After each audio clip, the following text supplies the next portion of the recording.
저는 오늘 본 말씀을 가지고 하나님의 고통 이런 제목으로 말씀을 나누겠습니다. 우리가 다시 이제 산상수훈과 로마서로 돌아왔습니다. 지난주에는 산상수훈을 나눴고 이제 그 패턴대로 로마서 이제 9장을 같이 나누려고 하는데요. 로마서 1장부터 8장까지는 여러분 어떤 내용이었습니까? 기독교 복음의 그 교리적인 면들을 다뤘어요.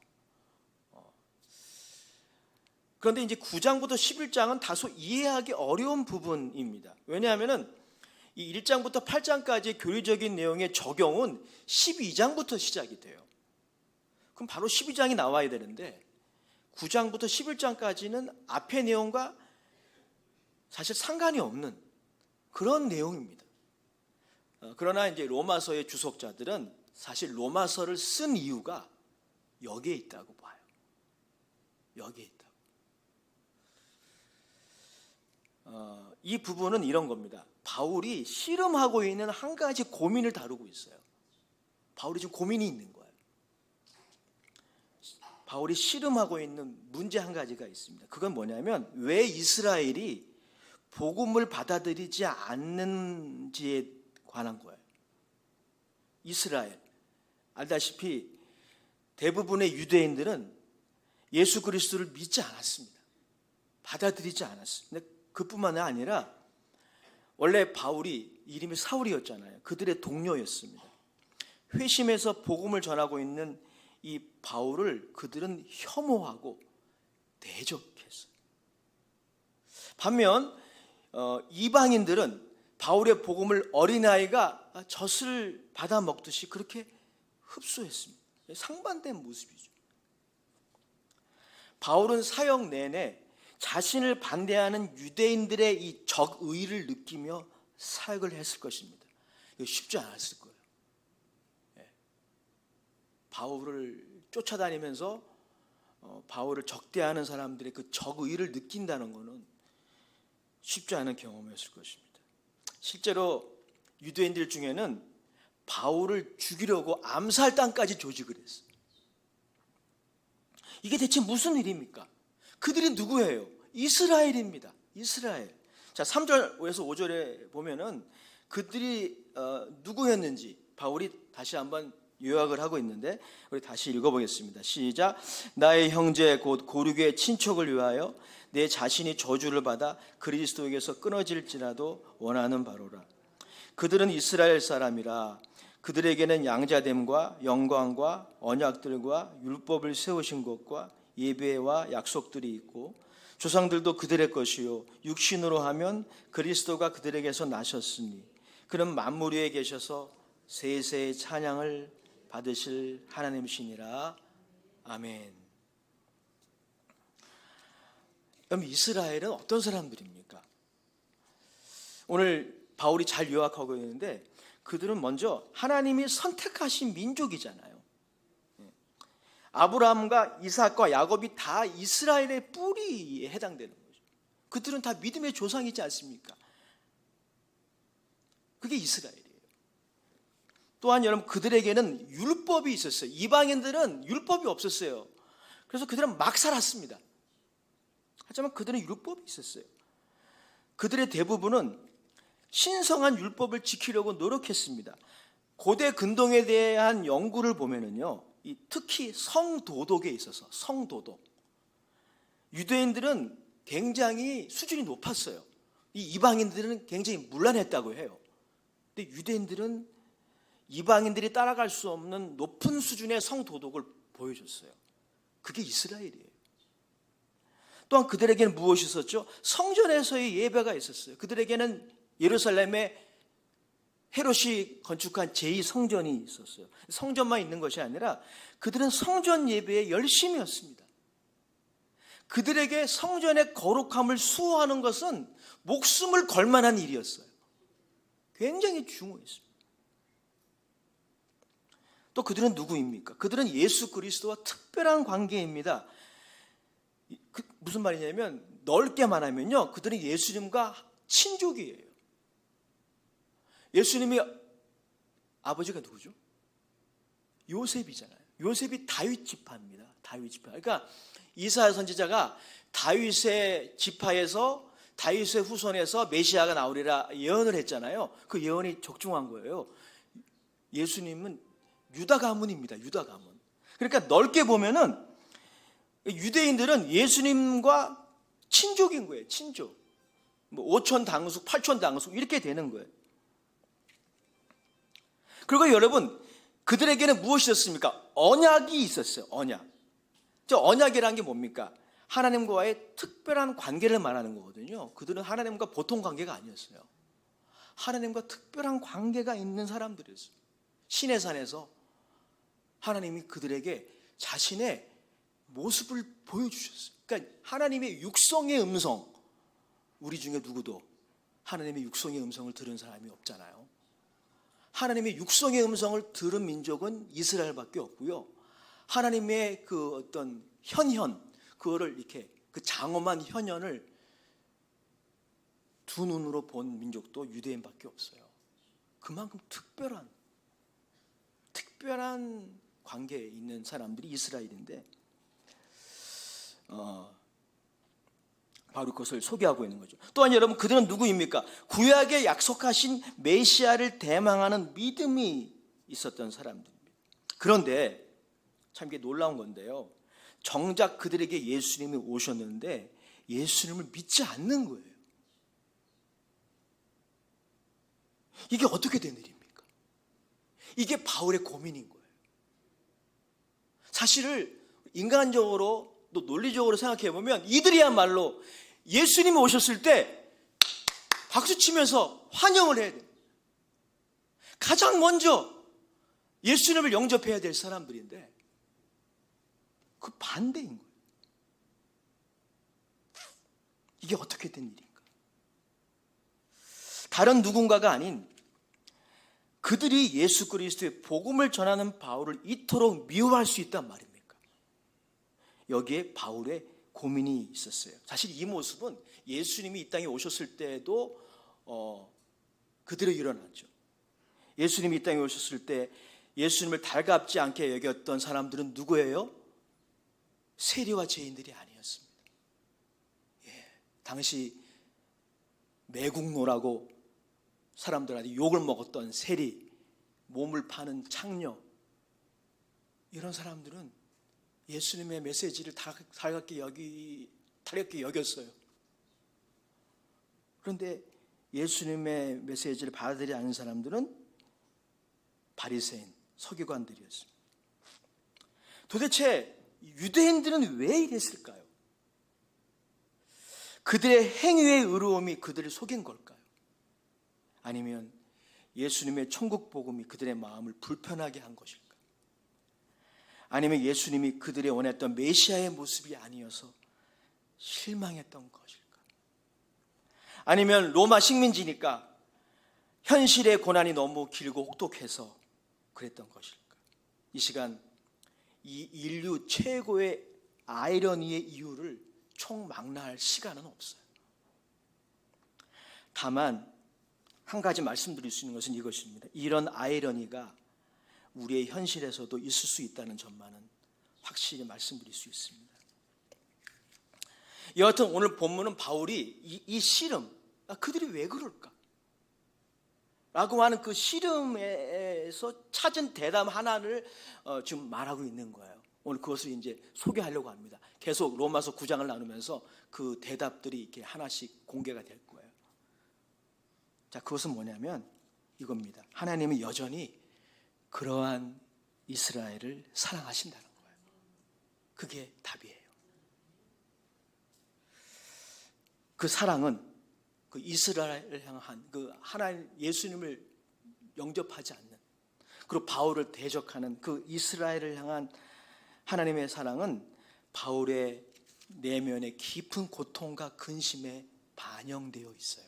자, 우리 그것을 한번 볼까요? 1절에서 3절까지 시작. 내가 그리스도 안에서 참말을 하고 거짓말을 아니하노라. 나에게 큰 근심이 있는 것과 마음에 그치지 않은 고통이 있는 것을 내 양심이 성령 안에서 나와 더불어 증언하노니 나의 형제 곧 고륙의 친척을 위하여 내 자신이 저주를 받아 그리스도에게서 끊어질지라도 원하는 바로라. 자, 여러분, 바울의 지금 내면에 깊은 고통이 있다는 거예요.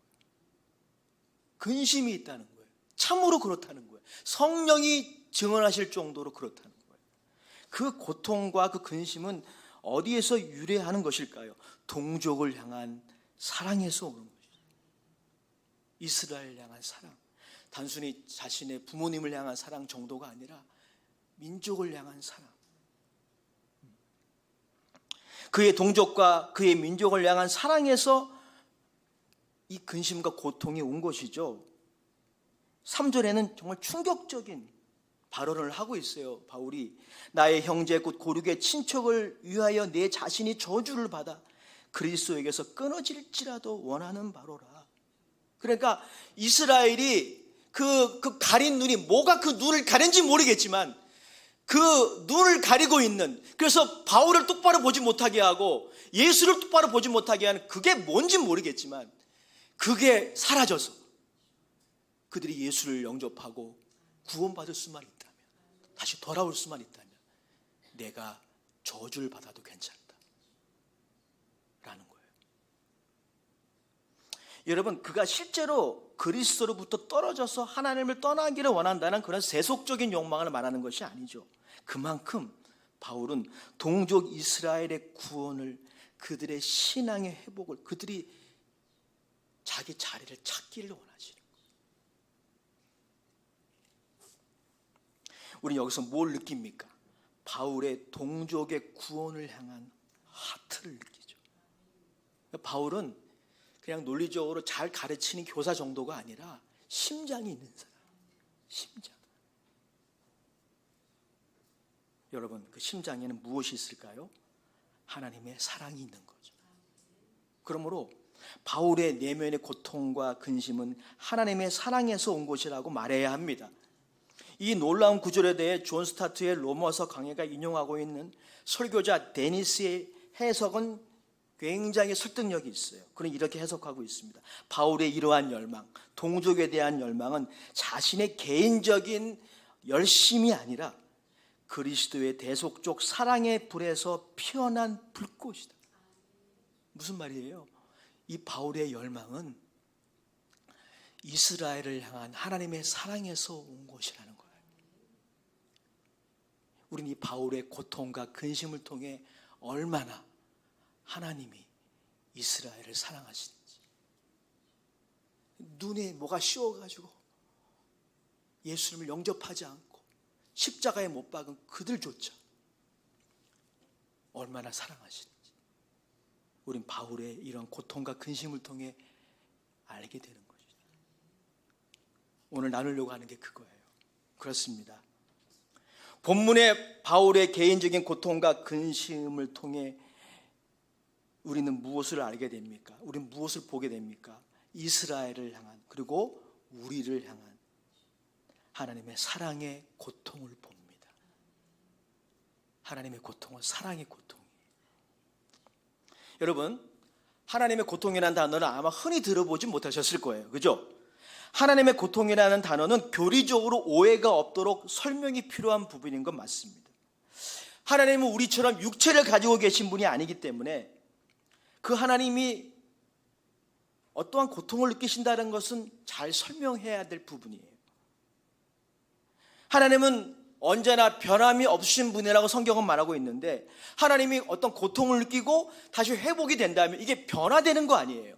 그러면 하나님의 이 불변성, 변화되지 않는 성품과 충돌하는 것 아닙니까? 그러니까 하나님의 고통이라는 단어를 쓸 때는 좀 설명을 잘 해야 되는 거예요. 여러분, 하나님에 대한 이러한 순수 이론적 설명에는 하나님의 고통이라는 단어가 들어갈 자리가 없습니다.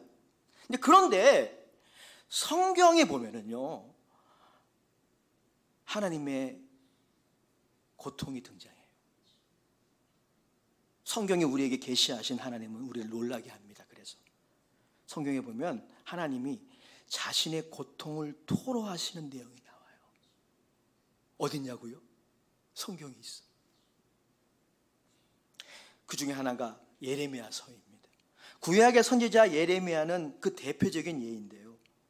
예레미야 선지자는 하나님의 백성을 향한 하나님의 하트, 하나님의 심장, 그 고통을 함께 공유한 선지자였어요. 그러니까 하나님의 고통을 하나님이 선지자에게 나눠주시는 거예요. 함께 느끼게 하시는. 우리 그럴 때가 있잖아요. 누군가를 위해 기도할 때 마음이 아파요. 내 아픔이 아닌데 그를 위해 기도할 때 마음이 아파요. 이심전심이라는, 에레미야가 그걸 경험한 것이죠. 에레미야서 9장 1절에 보면 이렇게 표현하고 있습니다. 어찌하면 내 머리는 물이 되고 내 눈은 눈물 근원이 될고 죽임을 당한 딸 내 백성을 위하여 주야로 울리로다. 이게 지금 에레미야의 고통의 호소예요. 근데 이 고통의 호소는 하나님의 고통을 반영하고 있는 것입니다. 왜냐하면 10절이 이렇게 말하고 있어요. 10절은 하나님이 화자예요. 1절은 에레미야가 화자이지만 10절은 하나님이 화자예요. 하나님도 이스라엘 백성을 향한 고통을 호소합니다. 들어보십시오. 내가 산들을 위하여 울며 부르짖으며, 하나님이 주체이신 거예요. 광야 목장을 위하여 슬퍼하나니 이는 그것들이 불에 탔으므로 지나가는 자가 없으며 거기서 가축의 소리가 들리지 아니하며 공중의 새도 짐승도 다 도망하여 없어졌습니다. 독일의 신학자 몰트만이라는 아주 유명한 신학자가 있는데, 그분은 이 하나님의 고통에 대한 성경적 대담을 함에 있어서 우리에게 많은 도움을 주고 있어요. 물론 저는 개인적으로 몰트만의 신론을 다 받아들이진 않습니다. 그런데 그의 하나님의 고통에 대한 해석은 일리가 있어요. 그에 따르면 이런 거죠. 우리 하나님은 초자연적이고 강력한 에너지나 힘이 아니라는 거예요. 우리가 원하는 대로 다 들어주시는, 내가 원하는 대로 다 들어주시는 그런 램프의 요정 같은 그런 분이 아니라, 하나님은 어떤 분이에요? 인격의 하나님이에요. 하나님은 생각이 있어요. 하나님은 계획이 있어요. 우리가 다 이해하지 못할 뿐이죠. 그리고 하나님은 감정이 있어요. 감정. 그러니까 여러분, 하나님의 고통은 이런 거예요. 형벌을 받음으로 필연적으로 당하는 그런 고난은 아니에요. 하나님은 그런 고난을 당하실 필요가 없어요. 하나님의 고난은, 하나님의 고통은 이런 거죠. 우리를 사랑함으로 스스로 떠안는 고통이에요. 우리를 사랑함으로 스스로 선택하는 고통이에요. 몰트만은 이렇게 말합니다. 들어보십시오. 하나님은 사랑이시며 사랑은 고난받을 수 있게 하고, 사랑의 고난 가능성은 고난당하는 자의 헌신과 자기 희생에서 완성된다. 사랑할 수 없는 하나님은 고난당할 수도 없다. 사랑할 수 없는 하나님은 고난당할 수도 없다는 거예요. 하나님은 그런 분이 아니란 거죠. 생각해 보십시오. 사랑한다는 것은 고통을 받는다는 것을 의미합니다. 여러분들이요, 어떤 대상이든지, 그게 물건이든지 사람이든지 사랑하면 그 순간부터 여러분 자신을 고통에 노출시키는 겁니다. 이해되시겠어요? 그러니까 고통을 받지 않으려면 쉬운 길이 있습니다. 사랑하지 않으면 돼요. 그게 불교 아닙니까? 그게 불교의 핵심 가르침이에요. 불교는 모든 집착을 끊어버리라는 거예요. 그 집착이, 그게 결국 사랑이에요. 그 사랑이 고통을 가져오기 때문에. 여러분, 사랑한다는 것은 거절의 고통을 예상하는 겁니다. 하나님의 고통은 사랑의 고통이에요. 그런데 하나님의 고통은 그의 아들의 유기의 현장에서 절정을 이루셨습니다. 하나님의 아들이 십자가에 달리실 때 이런 고백을 하셨어요. 엘리 엘리 라마 사박다니 호소하셨습니다. 우리는 그의 호소를 통해 그의 고통의 절정을 잘 봅니다. 엘리 엘리 라마 사박다니라고 하는 것은 하나님 하나님 어찌하여 나를 버리시나이까라는 그런 부르짖음입니다. 예수님이 시편 22편을 인용하신 것이죠. 물론 여러분, 십자가에서 성부 하나님이 못 박히신 것은 아닙니다. 성부 하나님이 못 박히시는 고통을 당한 것은 아니에요. 하지만 신학자 몰트만이 말한 것처럼 예수 그리스도의 십자가에서 어떤 일이 일어났죠? 영원히 단 한 번도 끊어지지 않은 아버지와 아들과의 관계가 끊어졌어요. 그래서 예수님이 그렇게 부르짖으신 거예요. 하나님, 하나님, 어찌하여 나를 버리십니까? 버리다는 게 뭐예요? 그게 유기예요, 유기.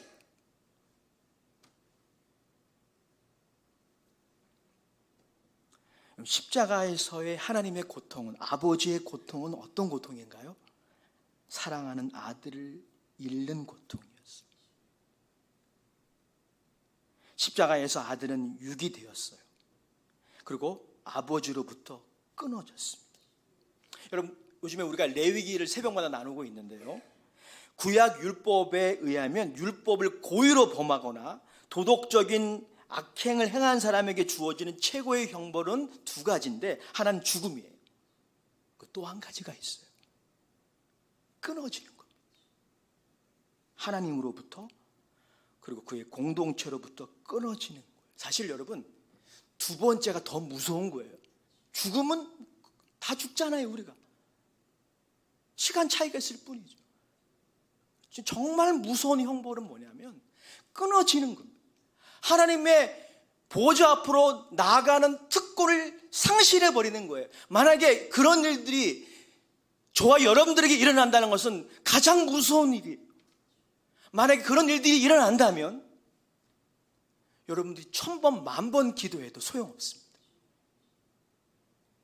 아무리 여러분이 공로를 쌓고 헌금을 많이 하고 부르짖고 또 부르짖어도 소용없어요.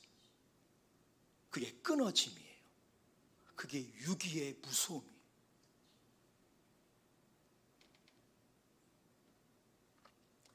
예수 그리스도의 십자가에서 그 유기가 이루어진 거예요. 유기가. 그래서 여러분, 이스라엘 백성들의 절기 중에는 대속죄일이라는 게 있었어요. 레위기에 잘 나오죠. 1년에 한 번 대속죄일에 이스라엘 백성들의 죄를 사하는, 다 사하는 거예요. 그날 알고 지은 죄, 모르고 지은 죄, 무의식적으로 지은 죄 다 사하는 거예요. 그날 해야 될 일이 있었어요. 그게 뭐냐면 염소 둘을 택해야 합니다. 이 염소 둘이 아사셀의 염소라고 불립니다. 한 마리는 죽여야 돼요. 그 피를 제단에 뿌려야 합니다. 그리고 한 마리는 살려두는데 사람들이 도저히 접근할 수 없는 무인지경의 장소로 데리고 가서 풀어줍니다. 사실은 죽이는 거죠. 그게 유기예요. 끊어지는 겁니다. 왜 그렇게 하라고 하셨을까요? 여러분, 이 아사셀의 염소가 바로 상징하는 바가 있기 때문이죠. 우리 예수님은 이 아사셀의 염소가 하는 역할을 정확히 다 하셨어요. 사도신경의 고대 역본이 있죠. 우리가 예배 때마다 암송하는 사도신경의 역본에 보면 이 내용이 포함되어 있지 않습니다. 사도신경 다 암송하셨잖아요. 본디오 빌라도에게 고난을 받으사 십자가에 못 박혀 죽으시고 장사한 지 사흘 만에 라고만 되어 있어요. 하지만 라틴어 고대 역본 사도신경에 보면 무덤에 내려가셨다라는 내용이 있습니다. 어떤 이유에서인지 그게 지금 생략되어 있죠. 여기서 무덤의 의미는 무엇입니까? 바깥 어두운 데. 바깥 어두운 데.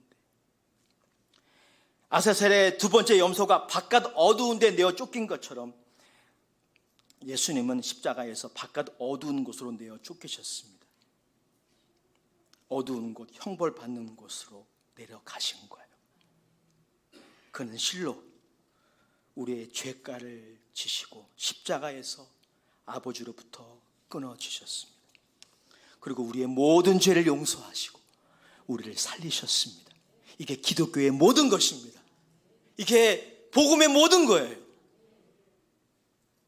여러분, 이것을 정확하게 표현하는 구절들이 성경에 참 많이 있는데 세 구절만 같이 찾아서 읽겠습니다. 우리 화면을 좀 참조하시죠. 갈라디아서 3장 13절 같이 읽겠습니다. 시작. 그리스도께서 우리를 위하여 저주를 받은 바 되사 율법의 저주에서 우리를 속량하셨으니 기록된 바 나무에 달린 자마다 저주 아래에 있는 자라 하였습니다. 로마서 8장 3절도 읽겠습니다. 시작. 율법이 육신으로 말미암아 연약하여 할 수 없는 그것을 하나님은 하시나니 곧 죄로 말미암아 자기 아들을 죄에 있는 육신의 모양으로 보내어 육신의 죄를 정하사. 십자가에서 우리의 모든 죄가 정죄를 받았어요. 우리의 과거의 죄만이 아니라 현재의 죄만이 아니라 미래의 죄까지 정죄가 이미 종료되었습니다. 그래서 여러분 예수 그리스도 안에서 정죄는 없는 것이죠. 고린도후서 5장 21절도 같이 읽겠습니다. 시작. 하나님이 죄를 알지도 못하신 이를 우리를 대신하여 죄로 삼으신 것은 우리로 하여금 그 안에서 하나님의 의가 되게 하라 하십니다. 그러므로 예수 그리스도 안에서 한번 따라합시다. 이전 것은 지나갔으니, 더 큰 소리로 선포합시다. 이전 것은 지나갔으니 보라 새 것이 되었도다. 할렐루야. 사랑하는 여러분, 그렇습니다. 오늘 로마서 9장 본문을 통해 알 수 있는 것은 하나님이 여전히 이스라엘을 사랑하신다는 거예요. 하나님이 여전히 우리를 사랑하신다는 겁니다. 오늘 5절의 말씀 다시 한번 읽어보겠습니다. 9장 5절입니다. 시작. 조상들도 그들의 것이요 육신으로 하면 그리스도가 그들에게 나셨으니 그는 만물 위에 계셔서 세세의 찬양을 받으실 하나님이시니라. 아멘.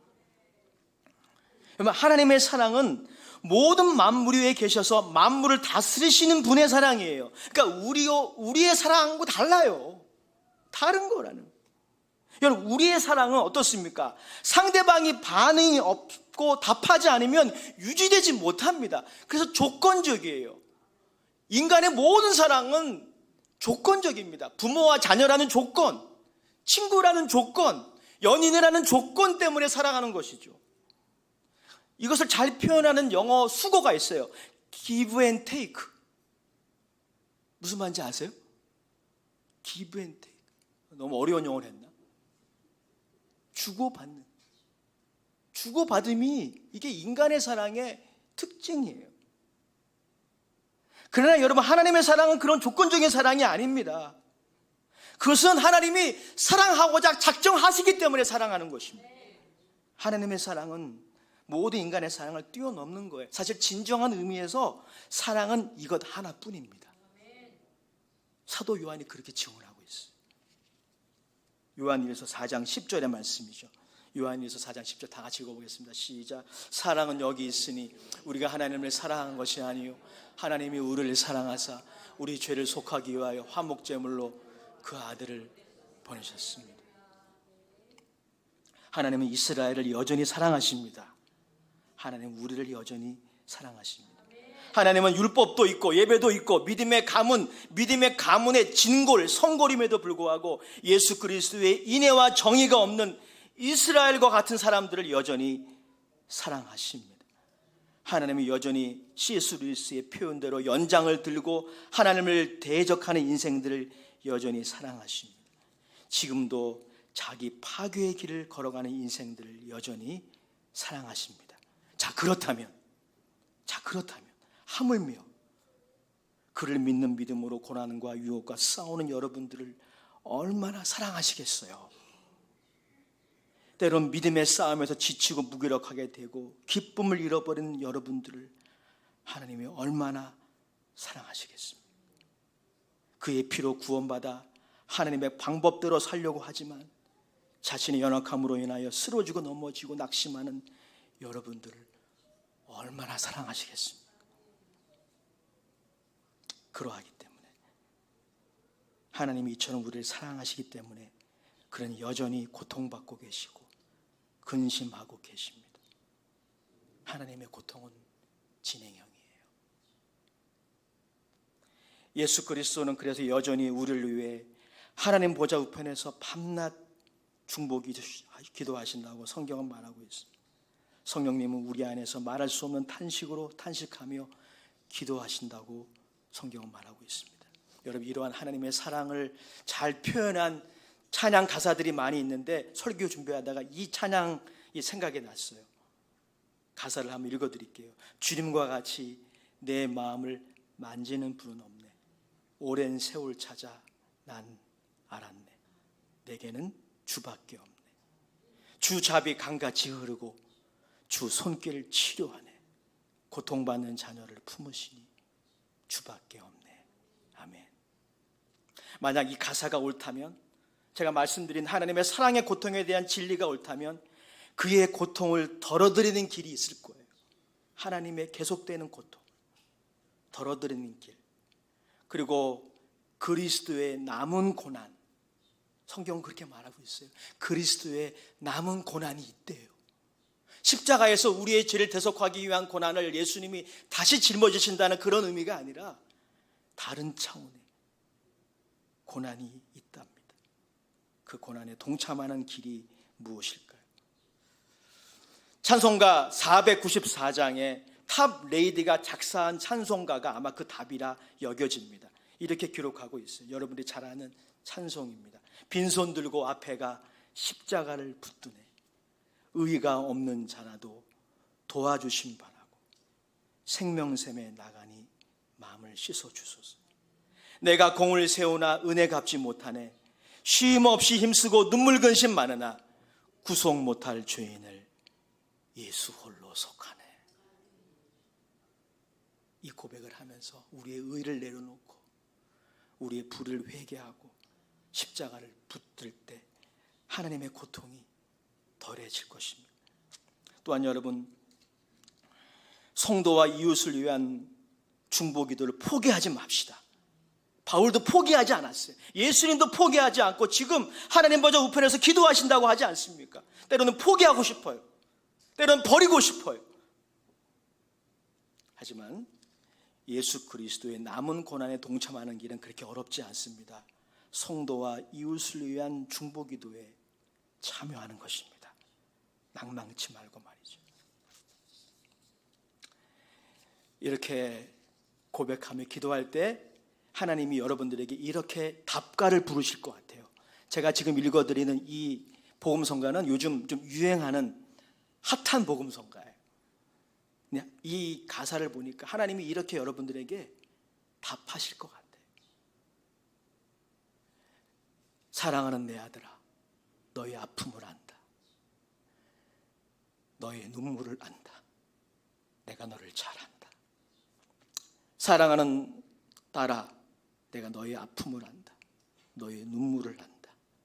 너는 내게로 와서 편히 쉬어라. 아멘. 기도하겠습니다. 좋으신 하나님, 오늘 하나님의 심장 소리가 성령을 통하여 우리에게 조금이라도 들려줄 수 있다면 좋겠습니다. 우리를 얼마나 사랑하시는지,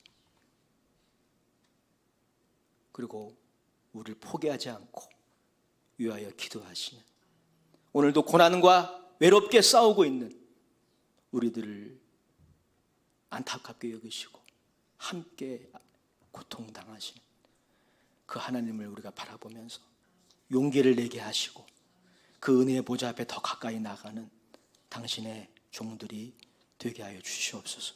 우리가 혹시 낭망하고 있는 사람이 있습니까? 다시 그 자리에서 일어나 중보기도 하게 하옵소서. 그리스도의 남은 고난에 동참하기를 원하오며 예수님의 이름으로 기도드립니다.